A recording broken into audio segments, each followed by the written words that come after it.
সুপ্রিয় দর্শক, আসসালামু আলাইকুম। দেশে দেশে বাইরের থেকে যারা আমাদের ভিডিওটি দেখছেন সকলকে আমরা স্বাগতম জানাচ্ছি। ক্যামেরার সামনে একটি বোন দাঁড়িয়ে আছে, তার সাথে আমরা কথা বলবো, তার পরিচয়টা জানবো। আসসালামু আলাইকুম আপু, ওয়ালাইকুম আসসালাম। কেমন আছেন আপু? আছি আলহামদুলিল্লাহ ভালো। আপু, আপনার একটু পরিচয়টা দিবেন, আপনার নাম কি, বাড়ি কোথায়? জি, আমার নাম মোহাম্মদ জাইমা। আমার দেশের বাড়ি যশোর। আমার 3 বোন, 2 বোন ছোট মাদ্রাসায় পড়ে, আমি বড়। আমার বাবা নাই, মা আছে। আমার বয়স 21।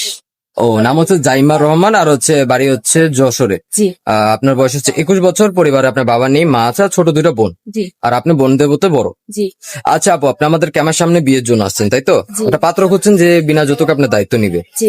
আচ্ছা আপু, আমাদের এখানে তো বিভিন্ন ভাইরা ফোন কল করে থাকে, তাদের বয়স থাকে, বিভিন্ন বয়স থাকে। আপনি কিরকম মূলত পাত্র চাচ্ছেন বিয়ে করবে? বয়সটা কোনো বিষয় না। সে আমাকে যদি ভালো রাখতে পারে, আর তার বয়স সে বৃদ্ধ হোক বা কম বয়স হোক, এটা কোনো যায় আসে না। সে যদি আমাকে ভালো রাখতে পারবে, এটাই, আর কিছু চাই না।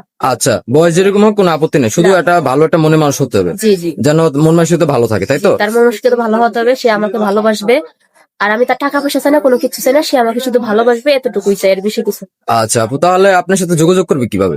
আমার তো কোনো পার্সোনাল ফোন নাই, আপনার সাথে কন্ট্যাক্ট করলে হবে। সুপ্রিয় দর্শক, ডিসপ্লেতে যে নাম্বার দেখা যাচ্ছে, এই নাম্বার ইমো হোয়াটসঅ্যাপ খোলা আছে। কেউ যদি আপুকে পছন্দ করে থাকেন, অনেক ভাই আছে বিনা যৌতুকে মেয়েদের দায়িত্ব নিতে চান, এখন আপনাদের একটা পাত্রী দরকার, তাহলে আপুকে যদি পছন্দ হয়ে থাকে, তাহলে ওনার একটি ছবি স্ক্রিনশট মেরে পাঠিয়ে দিয়ে আমাদের ভয়েস করবেন। অবশ্যই ভালো মনে মানুষ হতে হবে ভাই, তাহলে আমরা ওনার সাথে যোগাযোগ করে দিব, কথা বলে দিব।